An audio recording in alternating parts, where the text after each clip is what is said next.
Olá, Deus nos abençoe, em nome de nosso Senhor Jesus Cristo.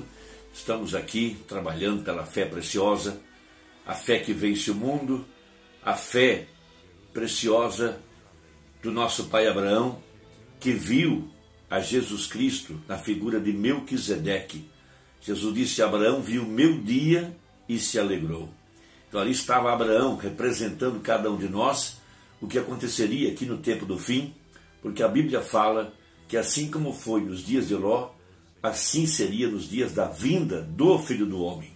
Então o grande e poderoso Deus se fez carne, manifestado através do seu corpo teofânico, e ele veio a Abraão na forma de Melquisedeque, e ali estava agora a prefigura do que Deus faria no tempo do fim, quando a palavra seria manifestada para trazer à igreja condição de fé para o rapto. Por 25 anos, Abraão creu na palavra e guardou o mistério da fé em seu coração.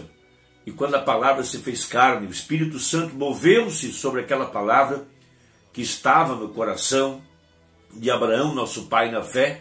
Ele representa cada um dos eleitos durante todo esse período da igreja cristã.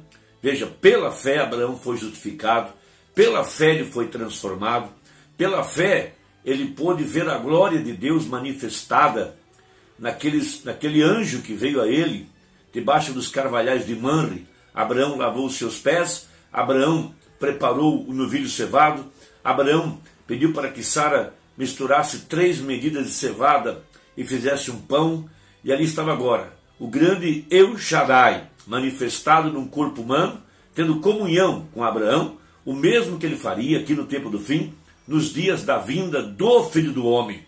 Por isso essa grande revelação, através do seu corpo, que é a igreja, porque a igreja está suposta a fazer as mesmas obras que ele fez e maiores do que ele fez quando esteve aqui na terra. Então o Espírito de Deus veio sobre a igreja nesse tempo do fim, de acordo com Joel capítulo 2, que seria derramada uma porção abundante do Espírito Santo para trazer à igreja a condição de ser uma com a palavra, porque Jesus Cristo, quando ele morreu no Calvário, do seu lado saiu água e sangue.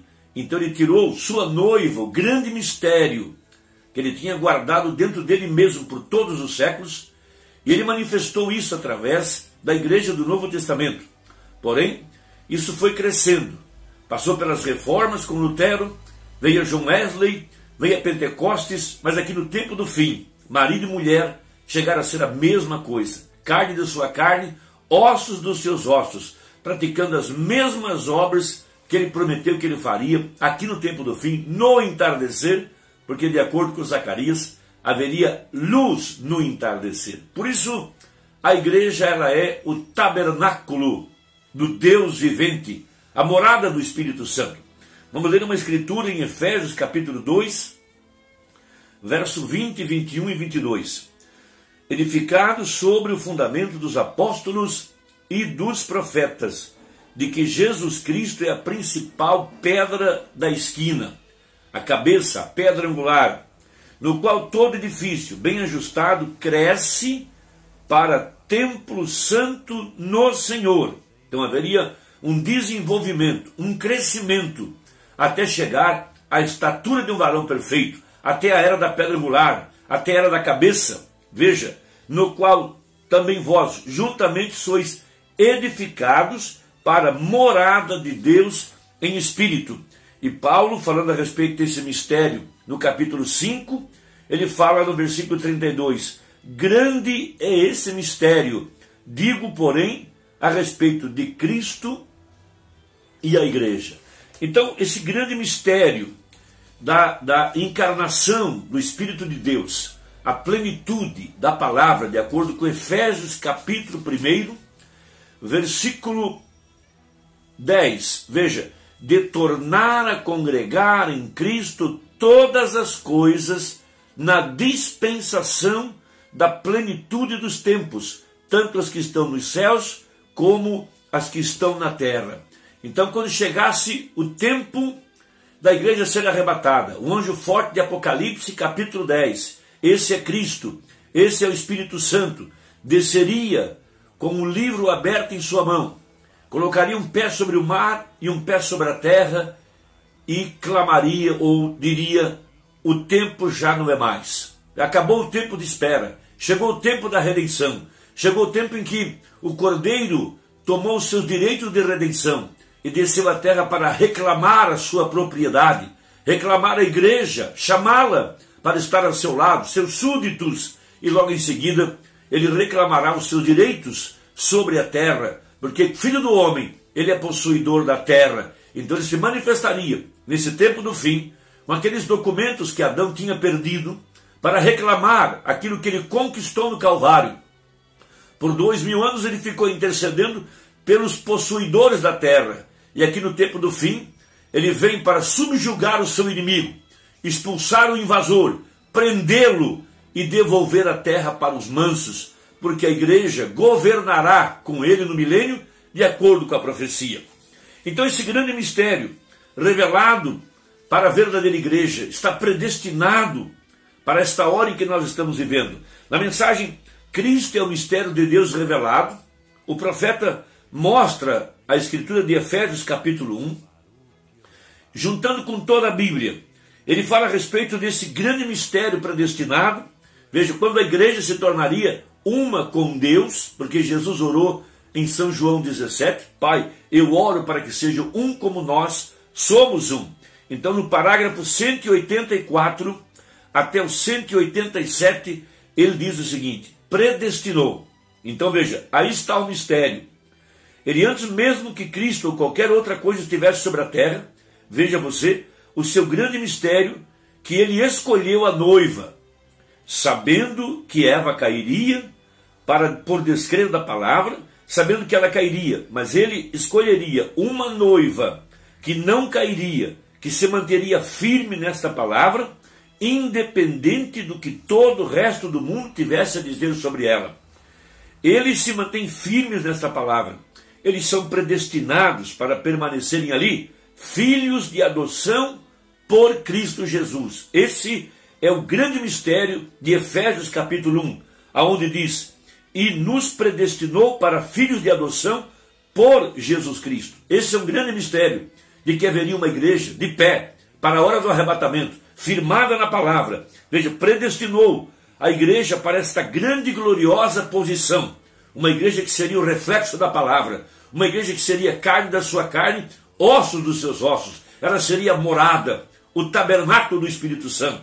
Repetindo, ela está crescendo desde Lutero, depois da Reforma. Veja, cresceu com Wesley, cresceu com Pentecostes, mas agora na era da pedra angular, a cabeça desceu, Cristo mesmo, para tomar agora o seu corpo, a igreja. Então agora vem o seu segredo, de acordo com Apocalipse 10:7, para quê? Para restaurar a Eva caída, visto que ela era uma prefigura da igreja. E agora notem, assim como Deus abriu o lado de Adão e tirou Eva, pela própria carne e sangue dele, veja, e dividiu o espírito dele de masculino e feminino para feminino, e o colocou com Eva, ou e colocou em Eva. Tomou uma costela debaixo do lado dele e dela fez Eva. Deste modo, Deus fez a mesma coisa, extraindo do lado de Cristo o sangue e a água. E Cristo é a palavra, e tomando a palavra e formando sua igreja, a sua Eva, veja, de volta para si mesmo novamente, redimida pelo sangue que veio pelo seu corpo. Então ela é a vitória do Calvário, o grande mistério de Deus, agora sendo desenrolado, que tem estado oculto desde a fundação do mundo, mas o prefigurou por todo o caminho até o fim. Agora observem, nós encontramos que ele fez isso, e aqui em Efésios e em muitos outros lugares. Por isso lhe dará o suficiente agora, por através das eras. Ele tem estado lentamente desenrolando esse mistério. Veja como ele o fez, o que aconteceu na prefigura agora. Ele abriu o lado de Adão e tomou parte de sua carne, a qual era Adão, para fazer Eva. A noiva tem que ser a palavra, pois ele é a palavra. Ela não pode basear-se em credos, ela não pode basear-se em denominação, ela não pode basear-se em bom comportamento, ela tem que se basear só na palavra, porque ela é parte dela, ela foi tirada de Cristo. E para estar seguro disso, de todo o rapto, 188, 189, 190, 191. Veja, Lutero foi uma parte, Wesley foi uma parte, os profetas foram uma parte, Veja, se eles não são uma parte, bem, na revelação que eles estavam formando o corpo, pés, dedos, braços e assim por diante, até a cabeça. Veja, até a cabeça na qual chegaremos dentro de alguns minutos. Veja, isso faz o rapto inteiro. É o corpo da palavra, o qual é Cristo. Fora disso você está perdido. Eu não importo quão bom você seja, ou qual seja o seu parentesco, ou qual seja o seu companheirismo, ou qual seja a sua organização. Você está perdido, exceto que essa palavra esteja em você. Irmão, que Deus te abençoe e que o Espírito de Deus abra o teu coração. Vamos trabalhar juntos, vamos juntar nossas mãos para trabalhar por esta fé preciosa, a fé para o arrebatamento. Envie essa mensagem a quem você ama e que Deus te abençoe e até a próxima, se Deus quiser, em nome de Jesus. Amém.